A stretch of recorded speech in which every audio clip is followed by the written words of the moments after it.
সুপ্রিয় শিক্ষার্থীবৃন্দ, আসসালামু আলাইকুম। দীর্ঘদিন পর আবার তোমাদের সাথে মিলিত হয়েছি।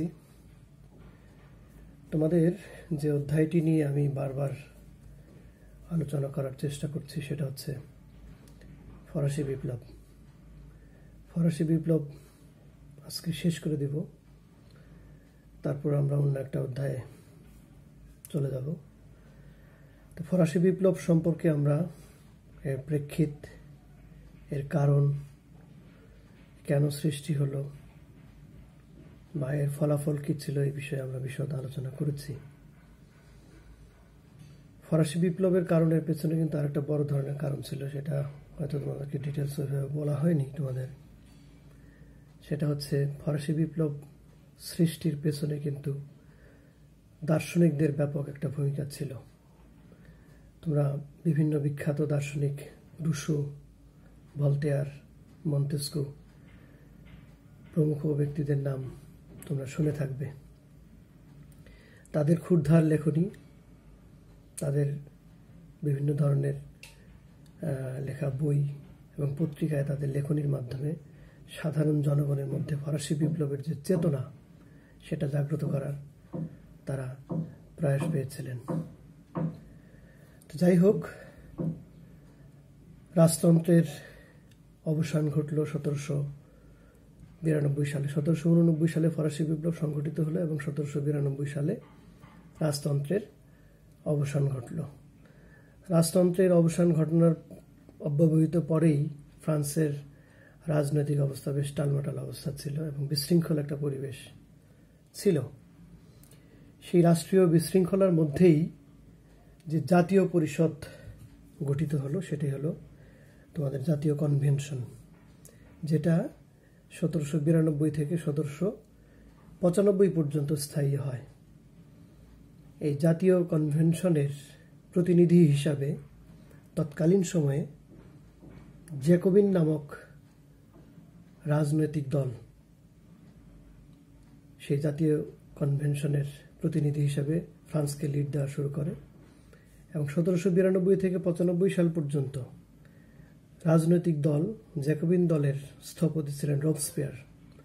তোমরা জেনে থাকবে উনি অত্যন্ত নিষ্ঠুর একজন মানুষ ছিলেন। উনি ওনার নিজের দলের মধ্যেও শৃঙ্খলা ফিরিয়ে আনার জন্য নিজের দলের মানুষদেরকেও সামান্য ত্রুটি বিচ্যুতি হলেই তাদেরকে হত্যা করতেন। সর্পমাতা যেমন নিষ্ঠুর, সর্পমাত্রা যেমন তার ডিম ফোটানোর সাথে সাথে তার বাচ্চাদেরকে খেয়ে ফেলে, ঠিক তেমনই ভাবে তাকে উদাহরণ হিসেবে গণ্য করা হয়। তার সহকর্মী ছিল দান্তে, মারাট, লাফায়েত। তাদেরকে সামান্য ত্রুটি বিচ্যুতির কারণে তাদেরকে হত্যা করা হয় গিলোটিনে। ওনার সততা ওনার একমাত্র গুণ, মানে কোনো মানুষের মধ্যে সততা ব্যতীত অন্য কোনো হাজারো গুণ থাকুক সেটা উনি মানতেন না। মানে সততাই ওয়ান অ্যান্ড অনলি তার গুণ, কোনো মানুষের গুণ থাকতে হবে। এইটা যার মধ্যে নাই তিনি তাদেরকে মেরে ফেলতেন। যাই হোক,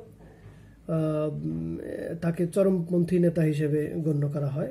এই সময়ে 1792 থেকে 1795 সাল পর্যন্ত সন্ত্রাসের রাজত্ব, জ্যাকোবিন নামক রাজনৈতিক দলের উনি লিড দিতেন, রোবস্পিয়ার। ওনাকে সন্ত্রাসের রাজত্বের শিরোমণি বলা হয় এবং ওনাকে পরবর্তীতে ওনার এই চরমপন্থীতার কারণে ওনাকেও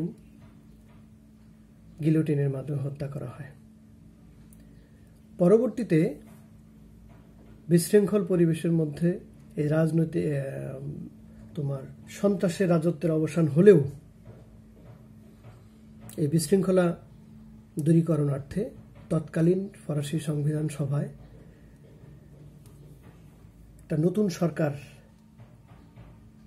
একটা নতুন সংবিধানের মাধ্যমে একটা নতুন সরকার গঠন করা হয়। সেই 1795 থেকে 1799 পর্যন্ত তারা শাসন করতে থাকে। সেই সরকারের নাম দেওয়া হয় ডাইরেক্টরি শাসন। দ্যাট ইজ 5 জন ডিরেক্টরের মাধ্যমে সে তৎকালীন ফ্রান্সের সরকার পরিচালিত হতে থাকে। কিন্তু পরবর্তীতে তাদের মধ্যেও ব্যাপক দুর্নীতি দেখা যায়। তাদের যে অপশাসন, অযোগ্যতা এবং কলঙ্কজনক অধ্যায়ের কারণেও তাদের শাসনেও জনগণ অতিষ্ঠ হয়ে যায়। ঠিক এমনই মুহূর্তে নেপোলিয়ন বোনাপার্ট, তোমরা নাম জেনে থাকবে, উনি ফ্রান্সের সম্রাট ছিলেন। ওনাকে ফরাসি বিপ্লবের সন্তান বলা হয়। উনি কোনো অভিজাত বংশের সন্তান নয়, মধ্যবিত্ত শ্রেণীর সাধারণ পরিবারের একজন সন্তান। ফরাসি বিপ্লবের সন্তান এই জন্যই বলা হয় যে ফরাসি বিপ্লব সংগঠিত না হলে তার মতো একজন ব্যক্তি মধ্যবিত্ত শ্রেণী থেকে উঠে আসা এবং ফ্রান্সের সম্রাট পদে অধিষ্ঠিত হওয়া তার জন্য সম্ভবপর ছিল না। দেশব্যাপী যে বিশৃঙ্খলা, অসুস্থ পরিবেশ বিরাজমান ছিল, জনগণ এরকম একজন একনায়কই মনে মনে আশা করেছিল, যে নেপোলিয়ন বোনাপার্টের মতো। উনি 1799 সালের 9 নভেম্বর ফ্রান্সের সম্রাট পদে অধিষ্ঠিত হন। উনি বললেন যে ফ্রান্সের তৎকালীন রাজমুকুট মাটিতে পড়েছিল, উনি সেটা সংগ্রহ করে মাথায় দিয়ে দেশের দায়িত্ব নিয়েছেন এবং জনগণ তা অকপটে তাকে রাষ্ট্রনায়ক হিসেবে স্বীকার করে নিয়েছে। নেপোলিয়ন বোনাপার্ট ফ্রান্সের দায়িত্ব গ্রহণ করেই বেশ কিছু সংস্কারমূলক কর্মকাণ্ডে অংশগ্রহণ করেন। ফ্রান্সের সামাজিক, রাজনৈতিক, অর্থনৈতিক অবস্থার ব্যাপক পরিবর্তন ঘটানোর সুযোগ গ্রহণ করেন। শিক্ষা সংস্কার করেন। প্যারিস ইউনিভার্সিটি তার মাধ্যমে সৃষ্টি ফ্রান্সে। এরকম নানান সামাজিক সংস্কার, অর্থনৈতিক সংস্কারের মধ্যে তার যোগাযোগ ব্যবস্থার ব্যাপক উন্নয়ন ঘটান। তৎকালীন সময়ে ওনার সময়ে 299টা বড় বড় রাস্তা নির্মিত হয় ফ্রান্সে। জনগণ তার পক্ষে একনায়ক হিসেবে এই ধরনের একজন মানুষকেই জনগণ চাচ্ছিল। সেই হিসেবে তাদের জনগণের প্রত্যাশা পূরণের জন্য নেপোলিয়ন বোনাপার্ট কাজ করছিলেন। তার উল্লেখযোগ্য কাজের মধ্যে একটা ব্যাপক বড় ধরনের উনি একটা সিদ্ধান্ত নিয়েছিলেন, সেটা হচ্ছে, তোমরা জেনে থাকবে, মহাদেশীয় ব্যবস্থা, কন্টিনেন্টাল সিস্টেম। মহাদেশীয় ব্যবস্থার মূল অর্থই হলো ইংল্যান্ডকে অর্থনৈতিকভাবে চাপের মুখে রাখা। ইংল্যান্ড কিন্তু নৌশক্তি, তোমাদের আগেও বলেছি যে ইংল্যান্ড নৌশক্তিতে কিন্তু ব্যাপক শক্তিশালী একটা দেশ ছিল। কাজেই রাজনৈতিকভাবে তাকে হেনস্থা করতে গিয়ে না পারার কারণে উনি চিন্তা করলেন যে ইংল্যান্ডকে অর্থনৈতিকভাবে পঙ্গু করে দিতে হবে। ইংল্যান্ড থেকে সমস্ত জিনিস, নিজেদের দেশের সমস্ত চাহিদা, ইংল্যান্ড থেকে যে জিনিসগুলি আসতো, আমদানি হতো, সেগুলি উনি বন্ধ করে দিলেন এবং অপর দেশকেও বললেন যে ইংল্যান্ড থেকে সম্পূর্ণ সমস্ত জিনিস তোমরা আমদানি নিষিদ্ধ করে দাও। কিন্তু এইটা তার একটা ভুল পদক্ষেপ এই জন্যই ছিল যে উনি তার দেশের প্রয়োজনীয় জিনিস আমদানি করতে নিষেধ করলেন ঠিকই, কিন্তু অপর অন্যান্য দেশকেও যখন চাপের মুখে রাখলেন তখন অন্য দেশ সেই চাপটা মেনে নিলেন না এবং ইংল্যান্ডকে এই অর্থনৈতিক চাপের মুখে রাখার জন্য ফ্রান্স এককভাবে পেরে উঠতে পারছিল না। তারপর ইংল্যান্ডের চতুর্পাশে যে সমুদ্র উপকূল, সেগুলি পাহারা দেওয়া ইংল্যান্ডের পক্ষে সম্ভব হচ্ছিল না এবং অন্যান্য দেশেরও সে ধরনের কোনো সাপোর্ট ছিল না যে তার আমদানি নিষিদ্ধ করবে। তার কারণ ইংল্যান্ড ওই সময় শিল্প বিপ্লবের পরে যে শিল্পজাত প্রয়োজনীয় দ্রব্যগুলি সমস্ত ইউরোপ তথা সারা বিশ্বে সাপ্লাই করছিল, তো সেগুলি ইংল্যান্ড প্রাথমিকভাবে অর্থনৈতিকভাবে একটু হোঁচট খেয়েছিল বটে, বাট অপর দেশের সাহায্য না পেয়ে ইংল্যান্ড সেটাকে খুব বেশি কার্যকরভাবে সেটা ফুটে তুলতে পারেনি, সেই মহাদেশীয় ব্যবস্থাপনা। এবং এক পর্যায়ে দেখা যায় যে নেপোলিয়ন বোনাপার্ট নিজেও তার সৈনিকদের জন্য গোপনে ইংল্যান্ড থেকে বুট জুতা আমদানি করার জন্য অর্ডার করে। তার মানে তার এই মহাদেশীয় ব্যবস্থাও এক পর্যায়ে মুখ থুবড়ে পড়ে। নেপোলিয়ন বোনাপার্ট উনি পেনিনসুলার যুদ্ধে অংশগ্রহণ করেন। পেনিনসুলা মানে উপদ্বীপের যুদ্ধ, মানে পর্তুগালকে দখল করার মানুষে উনি স্পেনকে সহযোগী দেশ হিসেবে, পর্তুগালের পার্শ্ববর্তী দেশ হচ্ছে স্পেনকে সহযোগিতা করার জন্য তিনি পর্তুগালকে দখল করলেন এবং স্পেন এবং ফ্রান্স এই দুটি দেশ পর্তুগালকে ভাগাভাগি করে নেবেন, এজন্য পর্তুগালকে দখল করে নিলেন। কিন্তু পরবর্তীতে দেখা গেল যে পর্তুগালকে তো দখল করলই এবং স্পেনের সাথেও বিশ্বাসঘাতকতা করে স্পেন দখলের জন্য সেখানকার অভ্যন্তরীণ রাজনৈতিক ক্ষেত্রে ফ্রান্স তথা নেপোলিয়ন বোনাপার্ট স্পেনকে দখল করার জন্য সেখানে তার আপন ভ্রাতাকে সেখানে সম্রাট নিযুক্ত করলেন স্পেনের। কিন্তু স্পেনে নিযুক্ত ফ্রান্সের যে সৈনিক, তাদের মধ্যে ব্যাপক গ্রুপিং সৃষ্টি হলো। তারা বললেন যে আমরা নেপোলিয়নের কথা মতো এইভাবে আমরা স্পেনকে দখল করতে পারি না, আমাদের সমস্যা হচ্ছে। মোট কথা, সেখানেও তিনি পেনিনসুলার যুদ্ধেও তিনি পরাজিত হলেন 1813 সালে। তো নেপোলিয়ন বোনাপার্ট 1799 সালে ফ্রান্সের দায়িত্ব নিয়ে এক নাগারে 1815 সাল পর্যন্ত ফ্রান্সের সম্রাট পদে অধিষ্ঠিত ছিলেন। কিন্তু তার এই তেজোদ্দীপ্ততা 1807 সাল পর্যন্ত ছিল। তারপর আস্তে আস্তে তার তেজ আস্তে আস্তে কমতে থাকে। আমরা দেখতে পাই যে মহাদেশীয় ব্যবস্থা উনি ফেল করলেন ফাইনালি। পেনিনসুলার যুদ্ধেও উনি খুব একটা সুবিধা করতে পারলেন না। কিন্তু ওনার আভ্যন্তরীণ কিছু সংস্কারের কারণে জনগণ তাকে তখনও একনায়ক হিসেবে তাকে পছন্দ করতে থাকে। যেটা বলছিলাম যে আইন সংস্কার, অর্থনৈতিক, রাজনৈতিক, সামাজিক এবং ধর্মীয়, শিক্ষা, শিল্প ও বাণিজ্য সংস্কারের ক্ষেত্রে নেপোলিয়নের ভূমিকা ব্যাপক ছিল।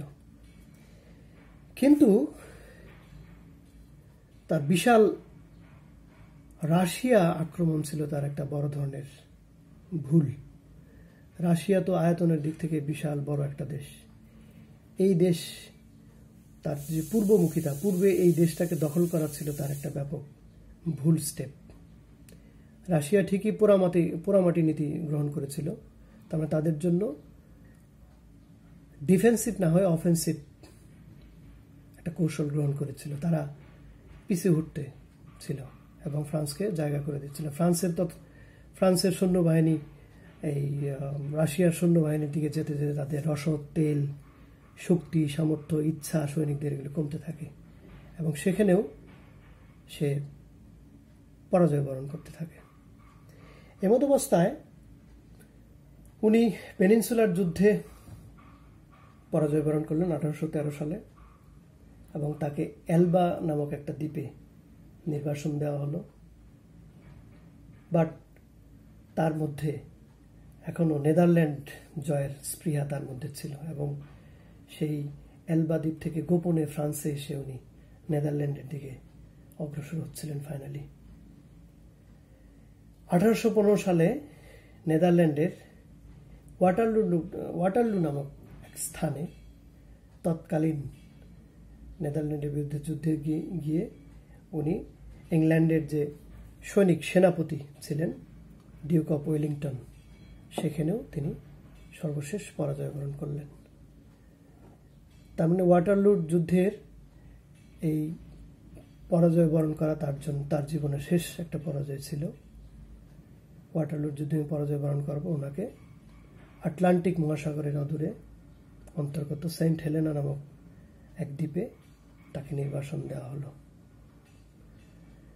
সেখানে 1815 সালে সে 1815 থেকে 1821 সাল দীর্ঘ 6 বছর সেখানে সেই জেলে থাকা অবস্থায় 1921 সালের 5ই মে 52 বছর বয়সে উনি মৃত্যুবরণ করেন। দিস আর অল অ্যাবাউট তোমার নেপোলিয়ন বোনাপার্ট নেপোলিয়ন বোনাপার্ট তার সম্রাটকালীন সময়ে ফ্রান্সের ব্যাপক উন্নয়ন সাধন করেন। জনগণ তার নানান নেগেটিভ ঘটনার কারণ থাকা সত্ত্বেও তার পক্ষে জনগণ কাজ করেছিল, তাকে সাপোর্ট করেছিল এবং ফ্রান্সকে একটা উচ্চ স্থানে রেখে উনি গিয়েছিলেন।